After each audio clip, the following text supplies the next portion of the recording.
Good evening, everyone, and welcome to another midweek virtual service. Tonight, the title of the preaching is The God of All Seasons. Once again, the title of our preaching is A God of All Seasons.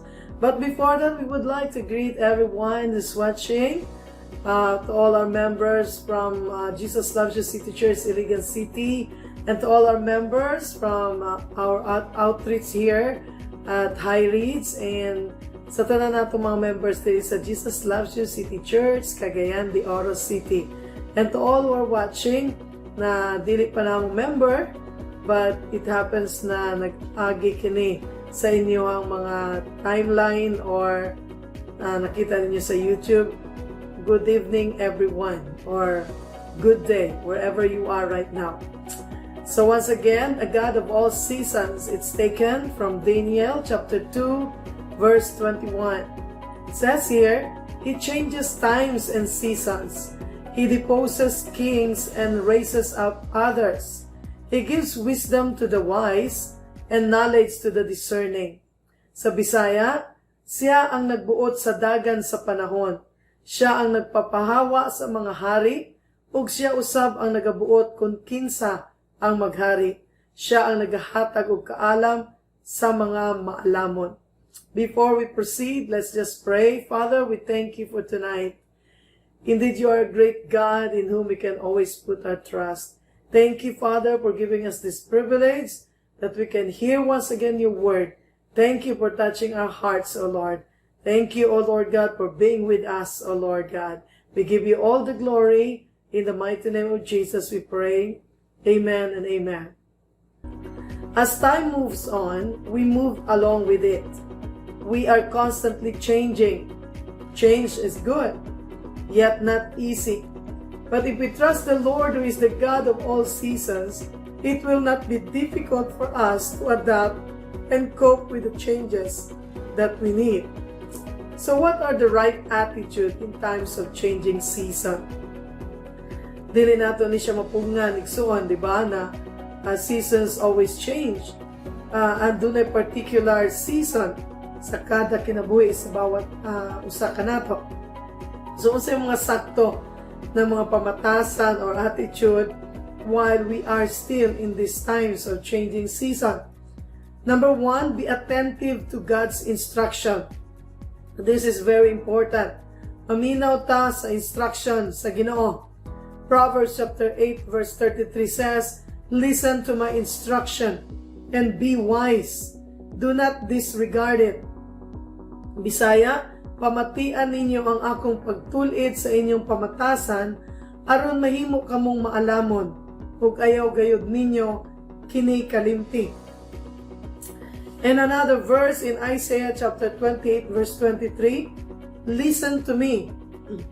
Listen and pay close attention. Sa Bisaya, pamatian ninyo pag-ayo ang akong gisulti. So, in our lives, it is very important, Iksuan, to really hear the instruction of God, especially when we are in the changing season. Just like examples atua, no? Kumuadto ta sa laing nasod, we have to understand and know kung unsang season na sila dito.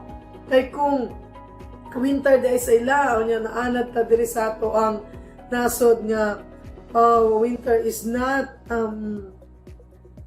dili siya uso, kumbaga pa dili na pangita po sa ato ang winter, dili ta anad.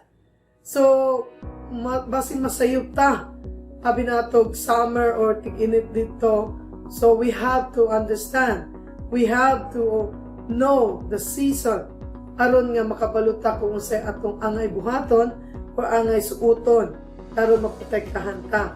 And number 2, honor the Lord through obedience. This is very important also. In 1 Samuel chapter 15 verse 22, but Samuel replied, What is more pleasing to the Lord, your burnt offerings and sacrifices, or your obedience to His voice? Listen, obedience is better than sacrifice, and submission is better than offering the fat of rams. Apan mitubag si Samuel, mas malipay ba ang Ginoo sa inyong mga halad kaysa inyong pagtuman kaniya?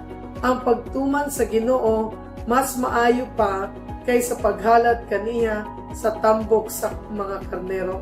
So, in this part, the Lord simply reminding us that it is more pleasing for Him na sundo nato siya kaysa sa ato mga offerings or sacrifices kaniya. So, He is more pleased if kita musunod sa iyang instruction rather than offering Him burnt offerings. In Psalms 128 verse 1, "Blessed are all who fear the Lord, who walk in obedience to Him. Bulahan kamong tanan nga nagatawod sa Ginoo o nagakinabuhi subay sa iyang mga pamaagi." So, in this, the Lord again is reminding us na bulangan pa itong mga nagatawod sa Ginoo o nagakinabuhi sa iyang mga pamaagi. Kaysa sa maskiun sa pang atong pagabuhaton, very, very important to God ang atong pagsunod or pag-obey kaniya igsoon. Baliwala kung ma-memorize nato ang tanan na iyang pulong pero wala di nato ni ibutang sa pong kasing-kasing o dili nato pagasunod ang ato lang gyapong gusto ang masunod. I don't think na makasugagot ta sa mga saktong panahon sa atong kinabuhi. And lastly, number 3, patiently serve the Lord while waiting. Usahay maboard ta sa paghulat. Kano sa bagyot ang saktong panahon para nako? Kano sa pagyud na ba ang mga assurance sa Ginoo sa ako na ma-fulfill? Well, while waiting, because indeed in your heart you believe that God is going to give it to you. Sabi sa Psalms 27 verse 14, "Wait for the Lord.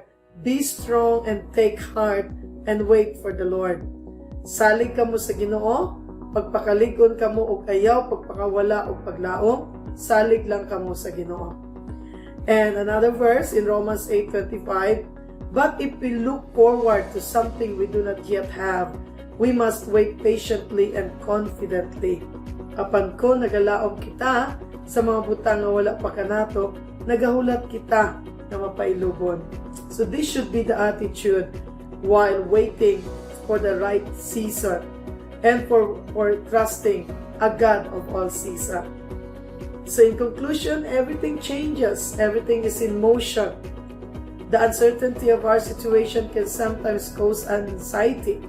And when we are tired of the unrestrained changing and wish that things would settle down for a while because we are becoming seasick from the back and forth and constant ups and downs of life, we are glad when we remember the Word of God of all seasons.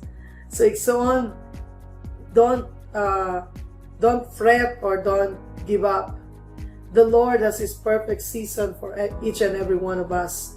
And if He's changing seasons, I believe that God is going to give us the ability to cope up with it.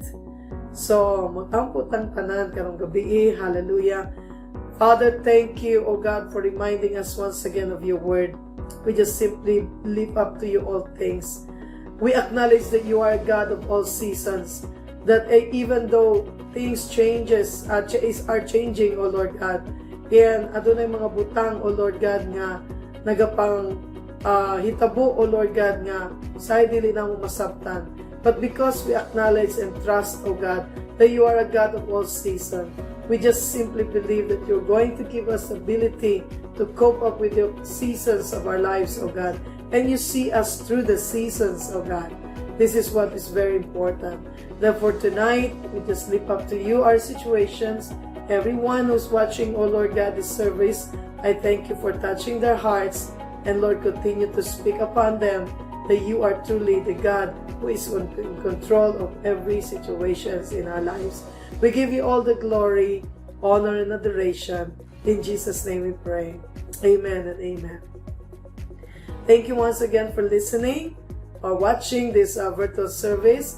I hope that you will continue to watch every Wednesday at 6 o'clock in the evening. So to God be all the glory. Once again, good evening and God bless us all.